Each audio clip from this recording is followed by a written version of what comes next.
Bonjour. Pour faire le plein de vitamine B, eh bien, vous êtes au bon endroit. Et aujourd'hui, nous accueillons un invité spécial, Thomas Bouton. Tu es designer industriel. Tu as 34 ans. Bonjour. Bonjour Paul. Dis-moi Thomas, c'est quoi designer industriel?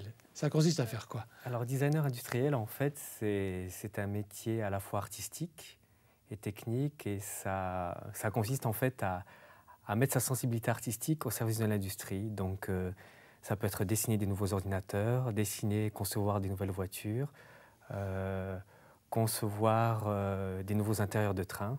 C'est la conception par le dessin, la conception artistique. Et voilà. Par le Et tu dessin. dessines sur une page blanche de papier, Voilà, sur l'ordinateur. je fais des esquisses. Après, je passe en 3D, je modélise en 3D, je communique aux industriels, les plans, les modélisations. Après, on fait des maquettes, des pré-séries et après, ben voilà, c'est fabriqué. Voilà. Super. Ouais. Ah, j'aimerais bien devoir travailler une fois derrière ton dos, voir comment ça marche. Ouais. Et tu as choisi pour nous un texte biblique intéressant dans Ésaïe 43. Les versets 18 et 19. Ne pensez plus aux premiers événements, ne cherchez plus à comprendre ce qui est ancien. Je vais faire une chose nouvelle qui est déjà en germe. Ne la remarquerez-vous pas? Thomas, pourquoi ce texte?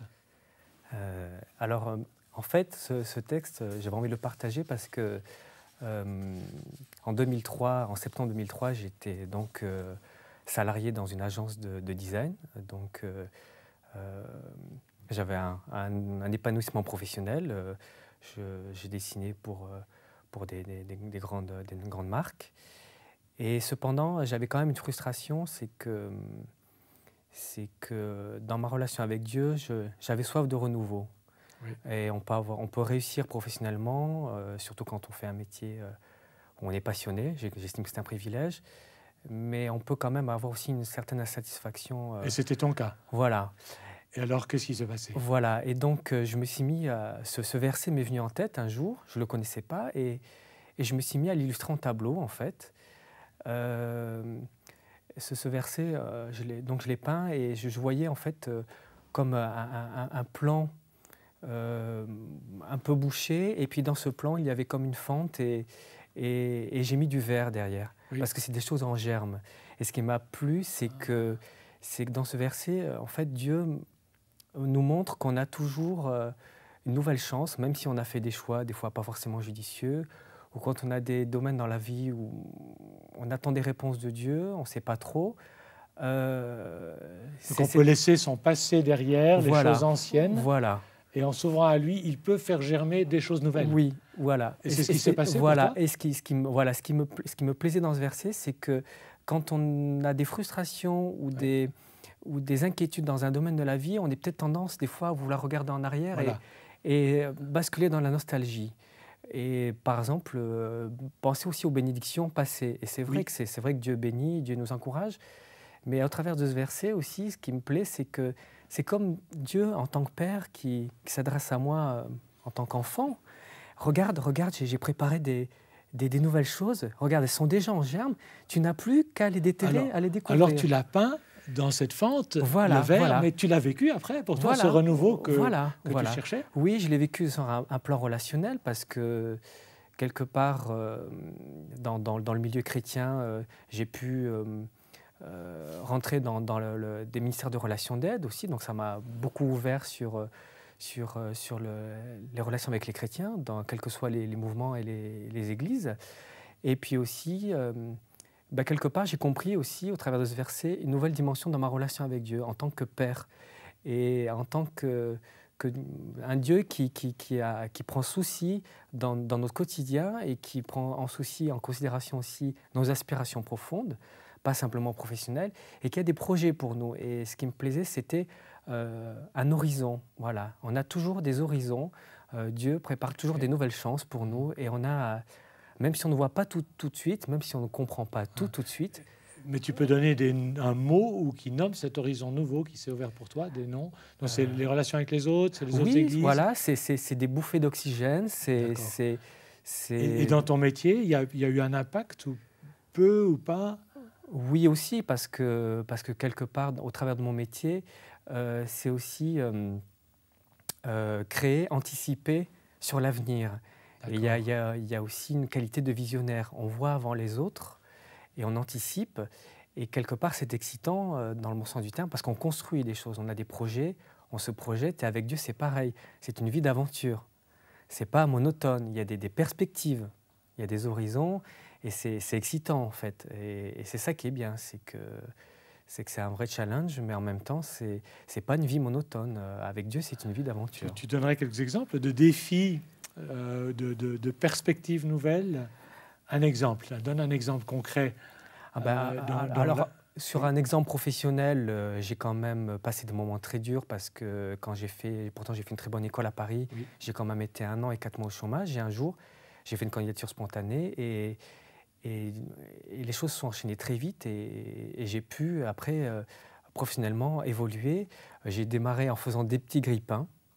En dessinant des petits grippins. Et en 4 ans et demi, je me suis retrouvé à faire des intérieurs de TGV. Alors que je me disais, Seigneur, c'est un cadeau, parce que jamais j'aurais imaginé un jour, à l'époque j'avais 30 ans, à faire des intérieurs de TGV. Généralement, c'est des projets quand c'est vrai que c'est plus grand qu'un grippin. Mais oui, c'est ambitieux. C'est ambitieux. Et c'est complet. Oui. Et quelque part, c'est comme si Dieu me disait, tu vois, des fois, tu penses que tu n'es pas capable, ou tu es petit, ou tu n'oses pas te projeter ou avoir de l'ambition. Et malgré tout, moi, j'ai préparé ces choses. C'est des cadeaux que j'ai mis sur ta vie, sur ton chemin. Il suffit juste de les saisir. Elles sont en germe. Regarde-les éclore et saisis-toi. C'est comme des promesses. Tu nous dis aussi que des fois, on voit beaucoup trop petit parce qu'on ne veut pas voir comme les perspectives que Dieu ouvre. Oui, parce que des fois, on peut en avoir peur aussi. Mais Dieu nous rassure. Voilà. Dieu nous rassure et les choses se font dans un rythme qui... Dieu ne nous force pas. Il y a un élément de risque et d'aventure. Oui. Comment tu vis ça, l'élément risque? Comment tu le vis? Il y a un pas de foi, il faut sauter un fossé. Absolument, oui, parce que ça coûte aussi. Ça coûte de prendre des risques. Mais le Seigneur régulièrement me rassure et dans mes prières, je lui dis, écoute Seigneur, est-ce que c'est bien ça? Est-ce que c'est bien ce que tu veux? Parce que moi, le premier, je suis prêt à prendre des risques, mais j'aime Dieu avant tout. Et dans mes choix professionnels, comme dans mes choix de manière générale, c'est quand même, Seigneur, qu'est-ce que tu en penses? Oui, ce n'est pas le risque pour le goût du risque, non, mais c'est pour entrer dans cette vision, dans cette perspective. Il y a une dépendance, une position de foi et une plus grande dépendance dans mes choix vis-à-vis de Dieu, parce que je sais très bien que si Dieu me précède dans tous mes choix, Dieu n'est pas tordu, et quand il bénit, ce n'est pas pour avoir un coup tordu, une demi-bénédiction derrière, en fait. Mais Thomas, ce que tu nous dis là, au fond, ta page blanche où tu dois imaginer un produit nouveau, un intérieur de TGV ou un grippin, donc il y a quelque chose d'un risque artistique, parce que quand tu poses le premier coup de crayon, tu ne sais pas où il va finir. Pas toujours, pas toujours. C'est une aventure, c'est une rencontre, oui. Mais la vie, au fond, tu nous dis aussi, toi, par ton témoignage, que la vie elle-même, la vie avec Dieu, c'est du même ordre qu'une page blanche, et puis... Parfois, on dessine avec lui. Exactement. C'est ça. On dessine avec lui. Il faut faire le premier pas. Voilà. Il faut prendre le crayon et puis des fois on dessine avec nos mains et des fois c'est Dieu qui prend le relais et qui dessine et qui nous montre voilà ce que j'ai prévu pour toi, voilà ce que dans les dimensions dans lesquelles je voulais te faire rentrer. Et qu'est-ce qu'on affronte? Qu'est-ce qui nous bloque à ton avis? Parce que beaucoup de gens quand même finalement ils dessinent des choses qui sont toutes petites ou bien ils sont coincés, ils arrêtent leur dessin. C'est la peur peut-être de ne pas être à la hauteur ou la peur de se faire des idées où on se dit ok Seigneur c'est super, tu es ambitieux pour moi, mais un peu comme Moïse, mais je ne sais pas parler, je ne suis pas habile, mais je me rends compte que Dieu nous équipe petit à petit et même s'il nous montre peut-être des fois des choses très en avance, il nous donne toujours les moyens et les étapes pour y arriver. C'est pas vas-y jette-toi dans le vide et débrouille-toi. C'est Dieu nous donne toujours au travers des relations qu'on a avec des gens d'église, des chrétiens, des clients des fois. Voilà, c'est ce côté qui nous rassure parce qu'on est... C'est étape par étape. Étape par étape, on ne sait pas tout le plan. Voilà, on ne sait pas toujours forcément tout le plan, mais le Seigneur nous conduit petit à petit, étape par étape, et il ne nous dévoile pas forcément tout, mais il sait très très bien ce qu'il fait, et ça c'est fondamentalement rassurant. Et tu vis ça même donc quand tu crées là sur ta page blanche? Oui, puis actuellement c'est un vrai défi parce que je suis aussi, ça fait 1 an que je suis indépendant, donc il faut être patient, il faut parler avec les gens, leur transmettre une vision, les rassurer pour qu'ils comprennent mon métier et que je suis là pour les aider, je suis là pour valoriser ce qu'ils font. Et avec Dieu, c'est pareil parce que je me suis mis dans une position de foi, de dépendance, notamment encore plus grande vis-à-vis du travail. Mais je m'aperçois aussi que sur d'autres plans, le Seigneur me conduit, me bénit et me donne aussi les soutiens dont j'ai besoin, relationnels au travers des chrétiens, au travers de la prière, au travers du partage. Et ce sont des pépites. Voilà. Je pense à tous ceux qui nous regardent aussi, qui ont peut-être rêvé un jour de certaines choses, mais qui se sont arrêtés, qui ont entrevu comme ça au travers d'une fente, une perspective de quelque chose qui germait. Je trouve que ton témoignage est extrêmement encourageant pour eux. Et Thomas, est-ce que tu serais d'accord de prier pour toutes ces personnes qui ont peut-être la peine à voir germer ce que Dieu veut faire de leur vie, qui ont peut-être besoin d'entendre un encouragement, d'être rassurés, de risquer quelque chose. Est-ce que tu serais d'accord, Thomas, de prier pour eux maintenant? Bien sûr. Seigneur, merci pour la créativité que tu as mis dans nos cœurs. Cela fait partie de toi, Seigneur. Merci pour l'harmonie, Seigneur, la beauté que tu as créée autour de nous. Et Seigneur, je te demande de toucher les cœurs de ceux qui aimeraient créer pour toi, de ceux qui ont des visions et des rêves pour toi, comme Joseph l'a eu pour l'Égypte. Et Seigneur, que tu puisses vraiment les conduire, les rassurer et leur donner, Seigneur, tous les ingrédients, Seigneur, et toutes les perspectives dont ils ont besoin, Seigneur. Je sais que tu le fais dans le nom de Jésus. Amen. Amen.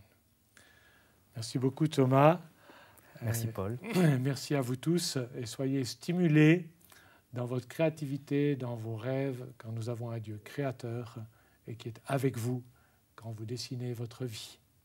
À bientôt. Au revoir.